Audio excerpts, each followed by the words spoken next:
भाऊबीज बहिणीच्या ओवाळणीचा आनंदाचा आणि प्रेमाचा सण। पण याच शुभदिनी कुरडू गावावर काळानं काळी छाया टाकली। उरळी कांचन येथील बोलाई मातेच्या दर्शनासाठी निघालेल्या दोन मित्रांचा भीषण अपघातात मृत्यू झाल्यानं गाव शोक सागरात बुडाला आहे।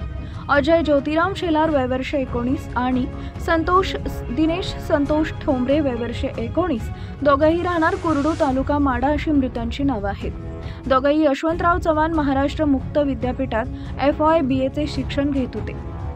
बालपणापासूनचे सख्खे मित्र, एकाच कॉलेजचे विद्यार्थी आणि एकाच गावचे रहिवासी असलेले हे दोघं भाऊ भाऊबीजेच्या दिवशी सकाळी भक्तिभावानं बोलाई मातेच्या दर्शनासाठी घराबाहेर पडले, पण परतीचा प्रवास नियतीनं कायमचा थांबवला।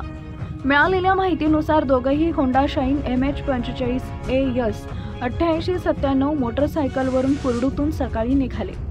सोलापूर पुणे महामार्गावरील मळद गावच्या ओव्हरब्रिजवर 10च्या सुमारास सोलापूरच्या दिशेने जाणारा कंटेनर MH43 BP 8919 अचानक हायवेवर दुभाजक तोडून पुण्याकडे जाणाऱ्या मोटरसायकलला जोराची धडक दिली। या भीषण धडकेत मोटरसायकलवरील युवक 30 फूट उंचीवरून सर्व्हिस रोडवर फेकला गेला।